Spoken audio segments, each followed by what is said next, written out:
Thomas from Northside Development. Chanel Richardson, did I see Chanel here? No, but Dominique is here. And then Teresa just came up, and Hannah will also be part of our, and Dr. Alicia. Dr. Alicia, did I say that right? Elisa. Okay, we did have someone come in. Hello, how are you? Welcome. Thank you. Can you tell us your name and where you work? Jeffrey Shippey, and licensed realtor. I know, I knew that, didn't I? Jeffrey's sister and I are good friends. All right, so we'll jump right into it. I'll give Hannah an opportunity to kind of talk a little bit about what United Way does, what they do in the housing realm, and why it's important for United Way and housing, and what that truly means. hello, welcome again to everyone, and thank you for your patience this morning. So as Joey said, here at United Way of the Piedmont, when we talk about housing, we talk about it in terms of opportunity housing. And what we mean by opportunity housing is that all residents, regardless of zip code, socioeconomic status, race, all residents have the opportunity to live in quality housing that they can afford, where they are in thriving neighborhoods, they have access to jobs, good schools, healthy food options, medical centers, and transportation. So for most families in our community, in the state of South Carolina and across the nation, housing is the biggest monthly expense, the biggest basic need expense for households in our community. Households that are spending more than 30% of their income on housing costs, so that can include rent, mortgage, utilities. So for those households that are spending more than 30% of their income on housing costs, they're considered cost burdened, meaning that there's a disproportionate amount of their income going to one single basic need item in their family's budget. All family types, all families and individuals can of course experience being cost burdened. However, here in Spartanburg County, we see that the issue disproportionately affects renters, racial minorities, and households with lower incomes. So I'm going to throw just 4 data points at you. I'm a data person. Data is something that really energizes and motivates me, but I know that's not the case for everyone, especially when the data is doom and gloom. So I just picked out 4 that I thought really illustrated the issue of housing here in Spartanburg County. So in Spartanburg County, 43% of renters are housing cost burdened, meaning that they're spending more than 30% of their income on housing costs, compared to only 18% of homeowners. So here in Spartanburg County, if you're a renter, you are more likely to be cost burdened, meaning that home ownership is definitely a more affordable option here in our community. 41% of low-income households are cost burdened. So the lower your income, the more likely you are to be cost burdened here in Spartanburg County. 65% of renters are low-income household compared to 30% of homeowners. So you're kind of seeing how all of this stacks up and adds up. So if you are a renter, you are more likely to be living on a lower income, and you are also more likely to be a renter and therefore more likely to be cost burdened. All of this is starting to make sense, right? 14% of homeowners are Black compared to 80% of homeowners who are white. So again, racial minorities, particularly African Americans in our community, are more likely to be renters than homeowners, and therefore more likely to be cost burdened in our community. So that's all the data I'm going to throw at you. You're going to hear from our panelists who are really going to make sense of that data and how that shows up and what that looks like, how that impacts people in our community. So I'm going to let them do all the talking from here because they are our community experts, boots on the ground when it comes to addressing these issues. But I will now turn it back over to Shantae. Thank you so much, Hannah. And you can see why we're here today. Obviously, housing is an important issue here in South Carolina, but also right here at home in Spartanburg County. So we'll jump right in. And each one of you will go through and just answer the question. Why is housing important in our community to you? You can start, yeah. So we all know that to have a home is important for many reasons. For one, if you have children or trying to build a family, it provides a child security, a sense of belonging that children need in order to survive in the world. Home is a place where family can come together, escape worries of the outside world. It can be a safe haven where everyone feels comfortable and safe to talk about any and everything without feeling judgment or without judgment or comments, typically. Some homes for families are hard to come by now, today, due to financial constraints. Many people can't afford to buy their own home. And even if they could buy one, what type of home would that be? Research based on various sources on housing and health data shows that poor housing or no housing is associated with increased risk of cardiovascular diseases, rheumatoid arthritis, depression and anxiety, nausea, infections, allergic symptoms, hyperthermia, physical injury from accidents, and the list goes on. So today, we're seeing more overcrowding when it comes to more overcrowding, evictions, rental arrears, and homelessness.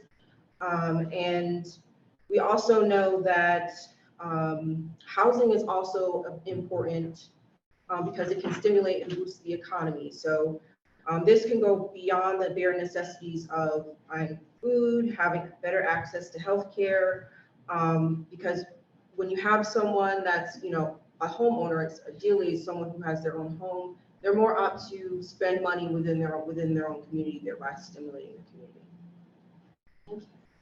Hi, as a manager of lease housing, which deals with the different Section 8 HCV, Housing Choice Voucher Program, housing is important because we service the lower income in Spartanburg County. So without us, a lot of our families would not be able to afford housing. So our program is very important to provide stability and help to the families in the communities. Yes, and I'll piggyback off of what you just said, because in my work, it's important, housing is important, and home ownership is even more important because it provides stability, and it also provides an opportunity for generational wealth. And that's something that our community lacks and that we need to do. And, and when you have stability, all those other things that Dominique spoke of, you can focus on those other things, those health issues and those other things. But first, we have to have stability, and then opportunity to transcend that wealth on down the line. Yeah, I think you all have summarized that really well. I've been doing some research in Eunice, Saxon, and Arcadia, so just kind of right down the street from here. And we've been looking at the impacts of condemned housing on neighborhood wellness. And Hannah brought this up too, just when you're talking about housing, it's more than just the physical place where you live, but it's the neighborhood surrounding you. So looking at after school opportunities for youth, the schools that you have the options of going to, the food sources, you know, where are you going to buy food? And we have the Piggly Wiggly that's opening up at 10 o'clock. Today's the ribbon cutting, which is exciting, but the access to healthy and affordable foods is a really big issue too. And I wrote down, I know that Hannah talked about the data points, but just to give you an idea, with Eunice, Saxon, and Arcadia, if you were to walk a mile, so if you were to walk about 10 to 15 minutes, you pass by approximately 8 condemned structures. And if you were thinking only of Saxon, only of the Saxon neighborhood, in about 10 to 15 minutes, you'd walk by almost 20 condemned structures. So just thinking of the physical space around your neighborhood and kind of what that says about, you know, safety and community and just overall wellness. Thank you all for sharing. So just to reiterate, we are talking about housing and why is it important?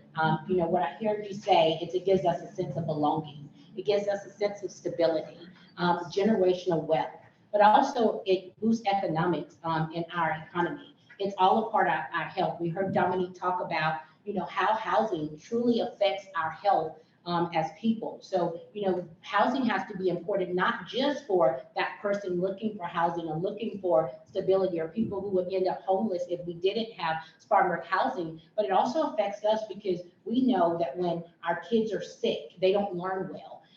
When their families are struggling, mentally. I think Dominique touched on that mental aspect of it. So very important of why housing is not just a one-person issue. It's not just a Northside development issue. It's not just a Spartanburg housing issue. It's a community issue, and that's why we're here today.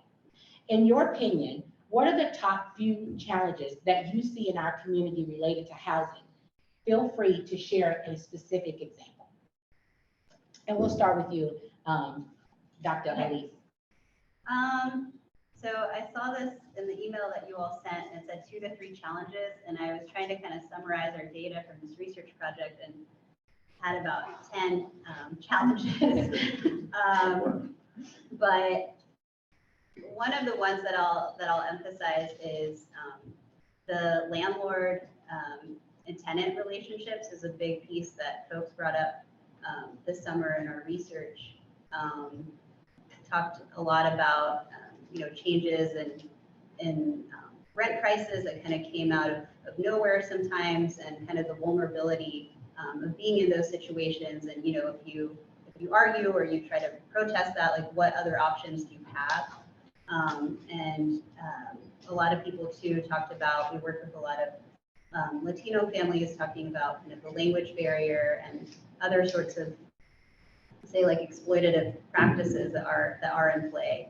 So if you bring another person in to your mobile home, for example, they might, well, in some instances have said that a landlord will charge you $150 per month for additional person coming into your home. So that was just kind of an example in terms of those relationships. And again, we talked about quality affordable housing. So a lot of people who we've been working with are living in mobile homes from the 1970s. And just the quality piece is definitely not there. And I think too, people have asked about kind of legal assistance and just support in sort of navigating kind of the day-to-day. So when they do have different struggles that they're facing, who can they talk to and how can they feel safe in terms of going about that process? So even with community meetings, I know that there have been some landlord-tenant sessions that the county has held over the last few months, but people have expressed not necessarily feeling safe about going there, especially folks who are undocumented. So thinking more about sort of support that can be offered kind of in those processes of connecting people to services where they will feel kind of safe in that process. Some of the points I identified. Perfect. Thank you for sharing. Tommy? Yes, and I think that for me, some of the top 3 issues from the question we had is first of all, affordability. And then secondly, the housing stock. The housing stock in Spartanburg, and the city of Spartanburg particularly, is very old and it needs to be replaced. A lot of the houses, the work that we do, we're replacing and tearing down more houses than we're building in order to provide the opportunities that we want to provide for people in this community. And also tenant education. We need to educate our community on what it is to buy a home and how to buy a home and what that means. Ignorance is bliss. But in the city of Spartanburg, as Alyssa's your study did, we have over 500 in the city. I think it's 160 condemned houses that your students realized that was going on in that survey. And then in the county, there's over 300. So when you talk about housing and one of the challenges, those are the top 3 for me. And the affordability of what we call affordable is not necessarily affordable for some people. HUD makes that chart, the AMI chart out based on the area that you live in and the average income of that area. But a lot of our communities don't fit in that demographic when it comes to our income. So we have to focus on that and look at how we can, change these kind of things that put us as people Black and brown people in a better situation so that we can become homeowners and that we can be, economically mobile in this community. But those 3 things, affordability, access, education, and the housing stock, we need to focus on those 3 things. Thank you. To piggyback back off what Tony said, that is what Spartanburg Housing is facing with the HCV program. We can't get enough landlords for our tenants. And then we have a finite pot of money. So we have to determine, are we gonna help more tenants or are we gonna raise the payment standards in order for them to be able to search for better quality units? So it's a balancing act to determine which way we're gonna go. We have a home ownership program, but with the affordability that our clients can afford, it's not houses in Spartanburg that they can buy.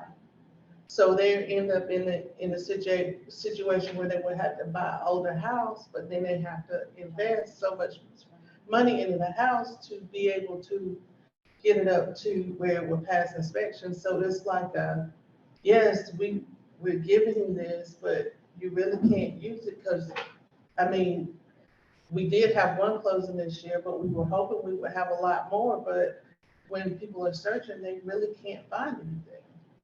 Can you tell them what the HVC is? Oh, it's the Housing Choice Voucher Program, which is, everyone usually knows that Section 8. They recently renamed it, they rebranded it because it's to provide more opportunities. Perfect. I just want to make sure. If I can add to what you Yeah. just said, when it comes to the HVAC program, that's a great program. And Meredith there, she's doing a great job. I work with Meredith very closely on trying to find housing for people.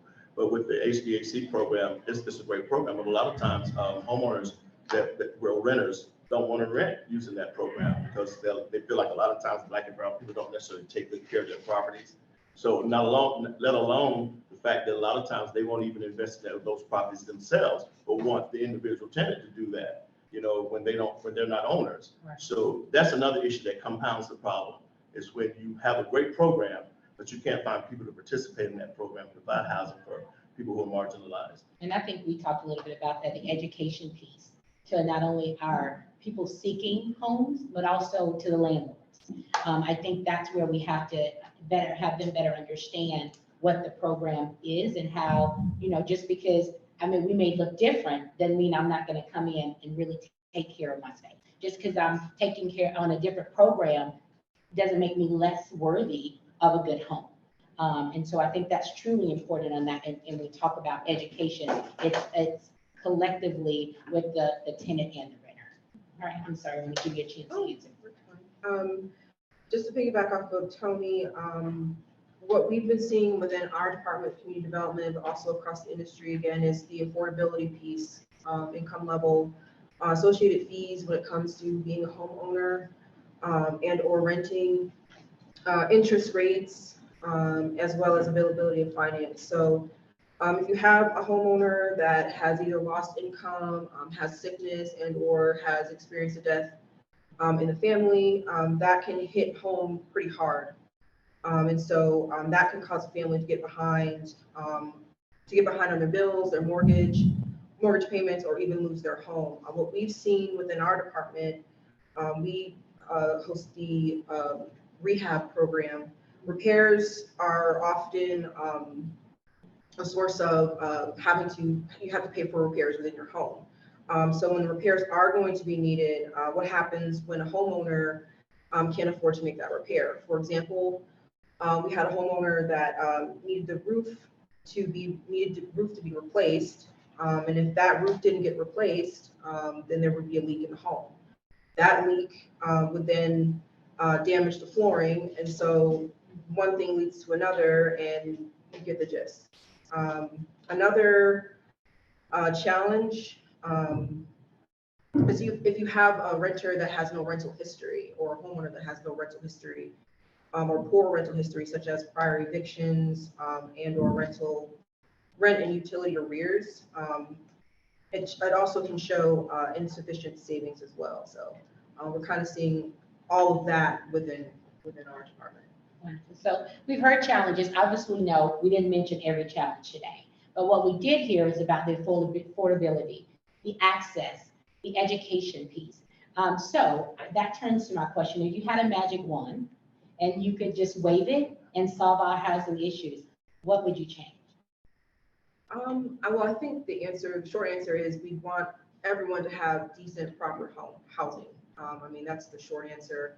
Obviously that, you know, we can't do that, but I think the educational component is gonna be the biggest key here. But if we had a magic wand, we want everyone to have decent, proper home housing. Perfect. I would agree with Dominique. I mean, we need a housing stock that everyone has the opportunity to rent, not, you know, of course, if you work in a good job and you can afford to choose where you would want to live in Spartanburg County versus I have to live here because I can afford the rents in this area.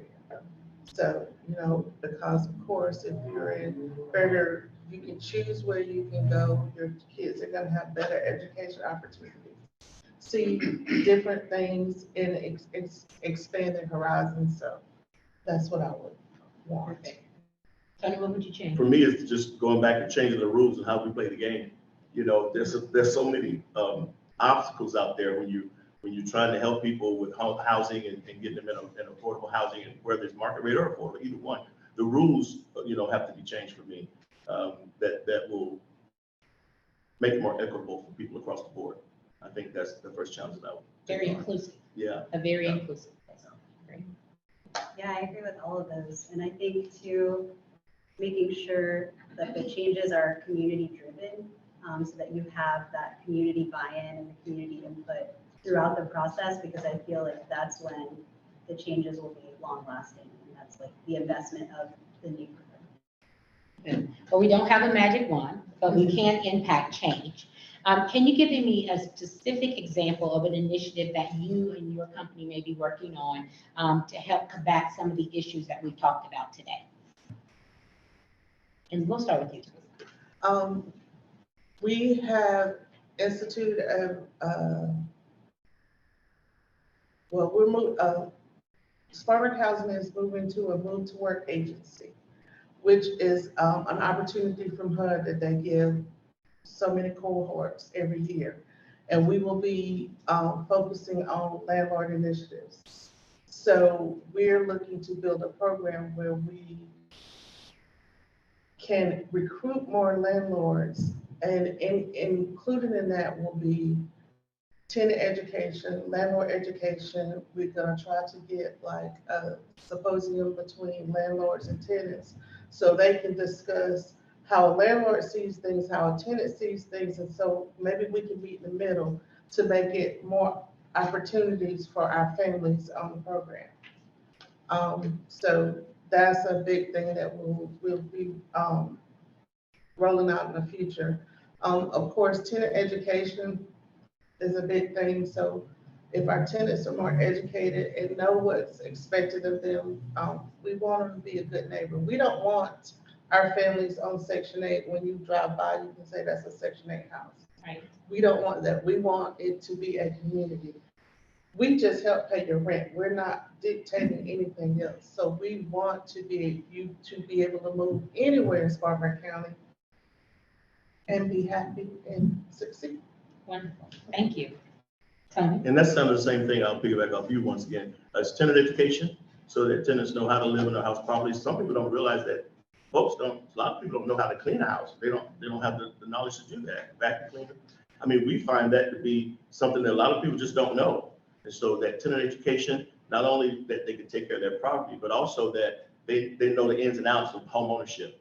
You know, that's part of the education as well. And then also the Northside Development Group has a program we call tenant insurance. So whereas when we put you in a home and help you get a house, if you happen to fall short, we make that landlord whole for you. And you have opportunities to do that in order to stay in that house. Northside Development Group also has this program where we increased our down payment assistance for affordable housing from $10,000 up to $30,000 for those in order to offset the increase in building costs that has driven up the price of these houses these days. So we're trying to do those type of things. And then when we own land, we've lowered the cost of those lots for individuals so that they can see home ownership in the future. So there's more to it. We work with our partners here at Housing Authority and all the different partners in the city to help us do this. Working with developers, you know, we have a saying where if you're a developer and you're not interested in meeting our community where they are and helping them with open mobility, then you're not the developer for us. So if they come in and say, well, we want a quick return on our investment, then we say, well, you're not for us. So there are little things that we can do to show up the community, but it has to be done purposefully and intentionally to make it happen. I love that. So we're also educating our construction crews, our developers. We're taking it a step further when we talk about education, because that's what I heard from the both of you say. It's about educating those landlords and those tenants, but also educating the people who are building their houses. I think that's so important as we look for home ownership and renters. Okay. Dr. Alicia? I think for me, I mean, as a researcher, something that we're committed to doing, so me and my research team at Wofford, is to continue gathering data to kind of raise awareness in terms of experiences of residents across the city and county. And ever since we started this project, it's been really interesting how many emails and phone calls I've gotten from people from different neighborhoods, again, city and county, asking if we could do the same project on condemned properties in their neighborhoods, or if we could do studies on the number of green spaces, of public parks. So it's been really kind of interesting, like how much people are, we've talked to, are sort of invested in support and kind of gathering data to help them kind of make a case to city council, to county council. So that's something that we're committed to doing as well. And something that we've been working on in partnership with some residents in Unisax and Arcadia and sort of raising awareness about kind of their neighborhoods and their day-to-day realities is creating, we're thinking of a walking tour, but it's not very pedestrian friendly, so infrastructure is a really big piece there. So doing some sort of van tour led by the residents for members of county council, county administration, and others who are interested, just to kind of share their stories too. So in terms of kind of possibilities and what we're working on, those are some of the things that we're working on. Thank you. So education. I think, again, we keep hearing that word, education, education. Hopefully that's what we're doing here today. When I think about myself, and Dominique, I'll give you a chance to answer. Yes, I'm somewhat in the housing sector, but when I look at our community, everybody doesn't know what's out there. So when we think about the education, not only what I hear Dr. Alicia say is educating those people who are already in those realms to say, okay, let me look at that in a different lens. Maybe I didn't think about how many landmarks we had that were condemned. Nobody's ever really maybe thought about that, but now we have data to back that up and to show you exactly, what people see. Does it look like a Section 8? Does somebody ride through this neighborhood and think this must be a Section 8 housing? Or are we riding through and saying, man, this is a vibrant community, and that's what we want Spartanburg County to look like? So within community development, we have the housing rehab program, and just some of the examples that our program has done was reconstruct a house that didn't have a bathroom, also reconstruct a home that had water running down the walls with exposed wiring. So there's just a few examples of some of the rehabilitation that our department has done. County Council has identified 5 vision areas that they want to see implemented, and one of those is expanding access to affordable housing. So our county administrative team, along with other county staff, have identified key strategies to address that particular vision to help advance it, as well as positively impact progress moving forward towards a goal. They started earlier this year, and so we're hopeful that we'll continue to see and hear more about that progress. Wonderful. Thank you. Thank you all for sharing. So one final question. What can the average community member do? How do they, if they're not in the housing sector, they don't have an array of knowledge like you have on the topic, how do they make a positive impact in this arena? What would you suggest if we're sitting out in the audience today and we're just not aware how to get involved, how to help educate our community? What suggestions would you have to tell them, hey, go here, search here, educate yourself from here? Right, your average citizen or community member can donate time, resources, if applicable. You have property, to donate property to Habitat, to Habitat for Humanity to build low-income housing.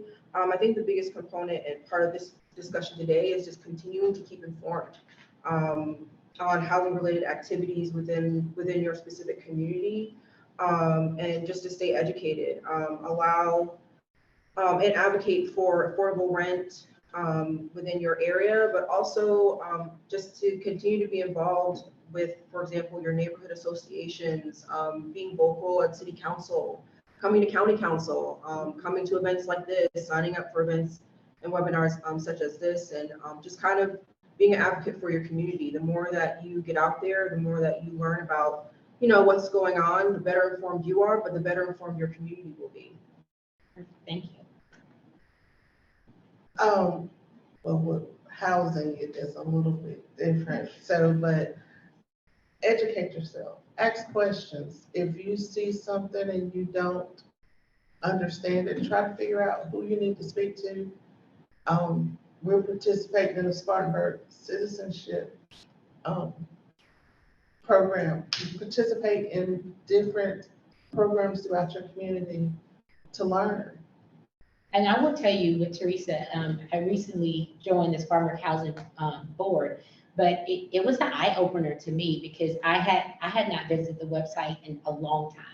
And so doing the research and deciding whether to join, just the amount of things that they were doing, the knowledge that was out there on the website to educate me as a community citizen was amazing. I went back to start telling people about, man, you know, they're doing this with the youth, and you know, they're doing all these things. But you know, one of my biggest takeaways that I would share for you is also check those websites out. You know, people are updating those all the time. Are we staying informed as community leaders of what is happening around us? And who are we running into when we go to places or visiting that we can touch and help and say, hey, if you go here, I know the perfect place if you're looking to rent and or you're homeless or whatever that may be. You know, make sure that we have the knowledge to share and pass down. Everything that Dominique said and everything that you said, and also we have and having access, we have this program with the city, with the mayor called Walking with the Mayor, Miles with the Mayor. So you get to those people who can make a difference in your community. Your neighborhood association, find out, you know, go to your neighborhood association, bring these topics up to the community in your neighborhood association meetings, because a lot of the community might not be concerned with it. One thing that I've learned in our community when it comes to our children, which is our future, is that stability, all the things that we spoke about today, that stability leads to that, because at Cleveland Academy here in the north side, and I can use as an example, Mr. Clark will be glad that I shared this, is that he has an issue with, you know, the numbers. You know, they have those state tests that they have to do every year. And the issue with him is stability and transiency. So he can't get a proper count, and we don't get a good accounting of what our kids' education is, because a lot of times they're in transit. They move, they're here, they're there. So stability. And when you learn those things about your community, know what's going on in your community, then you want to do something about it, especially when it comes to our children and their future, because they are our future. That's right. So just know what's going on. Avail yourself to know what's happening. Right. Yeah, I agree with all of that. And something that we heard a lot from different community leaders from city, county over the summer was this phrase of the squeaky wheel gets the oil. And so kind of saying, you know, come to the county council meetings, come to city council meetings, share your ideas there, organize, you know, like you were saying, go to your neighborhood association meetings, and maybe even a recommendation that we received a few weeks ago was organizing listening sessions and inviting different folks, maybe from the county, for our research in USA, from the county, to go to those sessions to kind of get a sense of, you know, what are the priority areas that you've identified, what are the challenges that you're facing. So those would be some recommendations. So become the voice. I commonly use the slogan, silence is acceptance. If we say nothing and do nothing, then we are accepting what is happening in front of us. But we all can impact our community, and it's got to start with us. It's got to start with the education piece. It's got to start with us investing in our children, and housing is a big investment. I think Tony talked about stability. If a child is moving from house to house and feeling unstable, uneasy, how is that child truly learning in school? So it is up to us as leaders to make an impact and to do something, to say something, to be a part of that change. Any final thoughts before we open up for questions? I just think you just need to be, Jeffrey Canada told us recently, we went to New York to visit the Children's Harlem Children's Zone. And he said, don't be afraid to go for it. Don't be afraid to tell people what you need. You know, don't be timid about those things that you need in your community. Don't be afraid to say it to the people who need to hear it. That's right. You know, don't be timid about those things. You know, you get one chance, you know, to make a difference, and it's important. I love that. I tell my children, the answer is no. If you don't ask, it's already no. Yeah. So, you know, what's the worst you can get is a no. Then you find a different way. I want to open it up for questions. Is there any questions online or here? You have your hand raised? Yeah. I do. I have maybe two questions, but specifically to you, since you talked about the residents that you work with. You know, what is the income range that you all work with? Everyone that's admitted to Section 8 has to be in extremely low. 75% is extremely low. 25% can be on very low. So most families, I would say our average is around $13,000, $14,000 a year annually. So just to follow up with that, you talk about affordability. In all your experience, do you think with the cost of housing going up, will it ever come down to affordable? And if not, what is some ideas about taking that 13K homeowner or family to a place where they can afford affordable? Okay, we come back that their portion is based on their income. But by raising the payment standards, that helps us determine how much housing they can afford. And our payment standards are based off the fair market rents that HUD publishes. So we can set our fair market rent, our payment standards between 90 and 110% of the fair market rents in the area without asking for an exception for HUD. The problem we have is right now our payment standard for a 2-bedroom is $864. That's rent plus utilities. So if you have Social Security, your search amount may be $650 for a 2-bedroom unit. So that in a nutshell tells you the problem. I mean, and again, we're constrained by the fair market rents. I'm waiting for the fair market rents now to come out. They usually are out by now, but I'm waiting for those to determine how we can raise our payment standards to make our families have more opportunities. But it's a balance that we still only have so much money budgeted. So it's only so much you can do. HUD's gonna have to change. Okay, so now we talk about community, but it's not just us. We can look at it, but then we have to get Congress to understand we need more money. And then we only have so many vouchers that we were issued back when they incorporated, 81 years ago? So we can't go above that number that they determined 81 years ago. So, I mean, it's a lot of different things. We're working as hard as we can to get the most out of our program, but it's still, just like everything, it's never enough. A follow-up for Spartanburg Housing. Two-part. One, to understand, like, what's the occupancy rate that you all have, like, currently at the moment?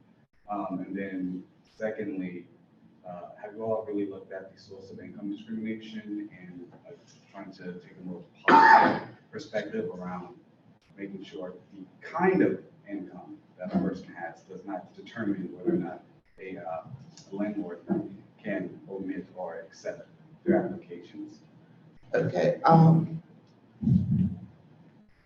got to focus on the second part. What's the first? Let me answer the second part, and then we'll go back to the first part. When it comes to the program, we don't determine if they're a good tenant, if that makes sense. We determine if they're eligible for our program. So our tenants tend to have issues, especially if you're low income and you've been trying to live. So you have evictions or other things on their records. So when the landlords try to determine if they're going to be the tenant, we can't say you have to rent. to this person. We can't say, it would be lovely if we said, you have a Section 8 voucher, a landlord has to rent to you. But we can't say that. So that comes to landlord education and getting them to understand the program. And I think just to piggyback off that, I think something you mentioned earlier was talking about the landlord incentives.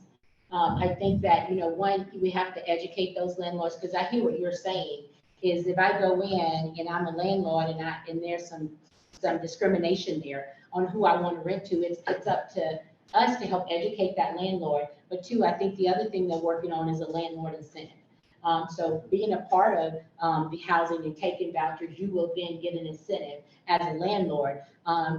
Yes, that's just where we are. I know that we may say, well, why should we have to do that? Because if not, then we're not going to have housing out here for people. And I think let me get to his second question, the occupancy rate, I think is what he asked. Oh, okay. HUD determines how well our program is working based on the number of vouchers we use or the money spent. We have to be between 98%. We're only like 88% when it comes to the number of vouchers we have, but we're expending 99.1% of our money that we're allotted each month. So and that's what I'm saying, either we can spend more money and have less tenants, or we can have less tenants, but they're not gonna get as much money. So it's a balancing act. Because it's systematically disinvesting from HCD if you don't use, you get less money next year. Yes. Right. And so and just to kind of piggyback off that, with the rent elevation that we've seen, we've got to either A, give people more money so that they can find a home, which means we help less people. And so, it's sad, but this is unfortunately where we are. And Yes, Jeff, I'd like to add to the landlord incentives portion. As a current landlord myself, I actually have tenants that are under the Section 8 program or had. She's kind of moved up that program. But some of the incentives, I think personally, that landlords would probably like to hear is maybe something like letting landlords know that tenants have been educated on certain things, because unfortunately there's a negative connotation when a landlord hears that there's a Section 8 voucher. Unfortunately, I don't know how it was created, but the reality is there. And so as a landlord, if landlords were to hear that, hey, we have this person is on a voucher, but they have gone through certain classes, been educated on certain things, it will kind of calm our nerves down a little bit. That's one. The other one is, as far as educating those that have vouchers, they would feel more empowered if they knew they had more rights. Because unfortunately, sometimes landlords will treat people as if we have all the rights and they have none. And if those people were to understand that, no, there are rights, rules, there are regulations, there are things that the landlord can and cannot do, they feel more empowered. And when they feel more empowered, it gives them a sense of ownership more, if you will.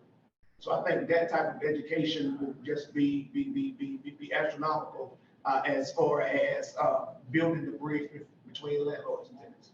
thank you. To piggyback. Okay, as I said, we move to work, and that's what we're building our program and our incentives and what we're gonna be doing. So I'm asking you, especially you as a landlord that's had a Section 8, HCB tenant, if you can go to our website and sign up for, at the top, it'll say sign up. And you can we send out calendar invites and different things. So we will be having panels, discussions about what we need to do to create our program to benefit our landlords and our tenants. So please participate, because we need that information. We need to tailor it so we can make the most bang out of our buck. Thank you. I just got a letter in the mail from you guys a couple days ago. Reminding me to go to the website. So I would say to take away from that too, and I'll grab your question. If you know someone who's a landlord or you're a landlord yourself, please participate. I go back to our voice. We can't construct great change if we don't use our voices. And we need to hear from those landlords. We need to hear from people who say, you know what, I won't take a Section 8 person because of the stigma that's out there. So how do we, get past that? If we don't have those people in with those voices, we're never going to know how to change this. So thank you, Jeffrey, for sharing that. I think that's really important. I think it's a great piece, a great takeaway from all of us. I can think of a couple people that I know, have rentals, and to say, hey, you need to go hear about this, whether you do it or not. Let's help to educate them because they may educate somebody else. Yes? If I may just plug in something really quick. As mentioned before, the city and the county has started a series, a landlord tenant series.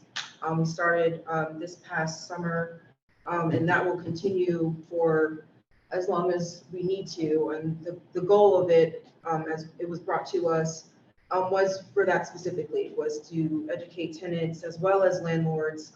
In our first pilot program, that was a big question, especially on the landlord side. What are landlords' rights? And so I just wanted to plug that in. It's another great community resource that'll be ongoing for the future. Wonderful. Yes. And if I may, Jeffrey, the same thing that you just said is what the Northside Development is doing with our tenant insurance program.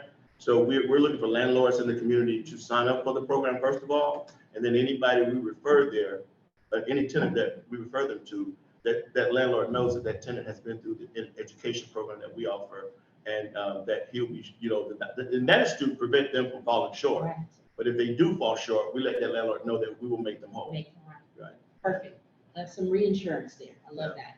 And I think we've got time for one more question in the back. Yeah, I just have a question. I'm switching gears a little bit. I think this is great information about the condemned houses. So a lot of those condemned houses, are they beyond repair? Because I know like the condemned status can mean a lot of different things. So in your research, have you found that they're beyond repair, or is that something that we could rehab and make vibrant in our community again? That's a great question. Rehabbing is definitely a possibility for some of those homes. And something actually, Philip, who's here, talked to us about a community-led rehabbing and kind of training residents on the rehabbing. And he talked about this program that I've looked into a little bit outside of Philadelphia called Jumpstart Germantown. That's really interesting. So we've been actually with an art professor at Wofford and some conversations about that. And he was talking about kind of this community-built tool shed. Perfect. And if I could just say something to that question, NDG, Northside Development Group, is a land bank, meaning that we're properties wherever we can in order to, go on with our mission and vision. So we find a property which we bought over 200 properties in the Northside community. And our goal is to analyze those properties and see if they can be rehabbed or torn down and something built. And in place of that, something affordable, preferably. So I think that the trend should be, with the housing stock being the nature that it is in Spartanburg, that developers and organizations who want to make an impact should look at the possibility of these homes being refurbished or even torn down and for affordability, because we just do not have enough housing stock or affordability in the city of Spartanburg at this time. So being a land bank offers that opportunity to narrate that vision in any community. But that's what we're doing in the North Side. So becoming a land bank should be top priority for developers and homeowners who have the money to invest in properties. I'm going to try to do that myself. So, and Jeffrey, I'll be talking to you. You got a lot of realtor friends. That's a very good question. Yes. Is there a waiting list? I mean, are people on a waiting list for Section 8 or? Currently, every waiting list at Spartanburg Housing is closed. Unfortunately, it's way more people that need our help than we can help at one time. So you can't even get on a waiting list at this point. Not right now, but again, if you go to our website, spartanburghousing.org, and sign up for information, whenever we open a wait list, we will post it and you'll have the opportunity to know prior to, so you can spread the word in the community. So anyone that needs that opportunity can sign up for the wait list. Do you know the average waiting time now for people? Probably, I would say about 2 years, because I think the last time we opened it was in 2020. Yes. I mean, we're better than New York. I mean, it's like 20 years in New York for 20 real. Yeah. Yeah. So we're better. I mean, not that it's awake. And you guys do a really good job of when it's open. Letting everybody making know. people aware and we send it out. You do a great job with that. Well, we want to thank you for your questions today, and I know you have tons of questions. I will tell you that AALS is committed to housing. That is our focus area, and so we will have more panels like this monthly. I can't remember. We can talk about I think quarterly. the next one that we're working on is gonna be in November, and it's gonna be focused specifically on homelessness. Homelessness. So we hope that you will come back and join us. Look for that communication to come out. We want to thank all of our panelists today for taking the time to come out and speak with us, answer some of those questions, being on the hot seat a little bit. But I think it's important for education pieces. I think as we think about, I go back to the housing, it's our voice. We are the community. Obviously this is, I think we had about a couple people online, about 40 people total. But I think, 40 people can make a difference. And it starts with us, right? If we tell one more person who educates another person, who educates another person, you play that game in school where you go around and, you're telling somebody now that by the time you get around, the lie might be a little different. But again, hopefully they took a little bit of piece of what you said with them. And I hope you learned something today. I hope you feel better about who we have at the head of housing, the research that is being done, but also taking away what we can do as a community. Again, if you have more questions, please reach out. I know we've called them. I know they're all available here. If you have other questions, again, I know Jeffrey's going to be on several lists. I tell you, if you are a renter, a landlord or know a landlord, please go in and sign up so that we can help educate people here in Spartanburg County. Thank you so much, and that adjourns our housing state of the panel today.